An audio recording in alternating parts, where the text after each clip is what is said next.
আজ ১৯৫ দিনে ১৯৫টি দেশ নিয়ে ভিডিও বানানোর প্রথম দিন এবং আমাদের যাত্রা মধ্য এশিয়ায়, বিশেষ করে আফগানিস্তানে।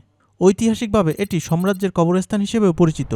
এটি ৬,৫২,২৩০ বর্গ কিলোমিটার বিস্তৃত এবং ৩৮ মিলিয়নেরও বেশি লোকের বাসস্থান এই আফগানিস্তানে। আফগানিস্তানের রাজধানী কাবুল। এই ল্যান্ডলক দেশটির পশ্চিমে ইরান, পূর্বে পাকিস্তান এবং উত্তরে তুর্কমেনিস্তান, উজবেকিস্তান এবং তাজিকিস্তানের সাথে তার সীমানা ভাগ করে নিয়েছে।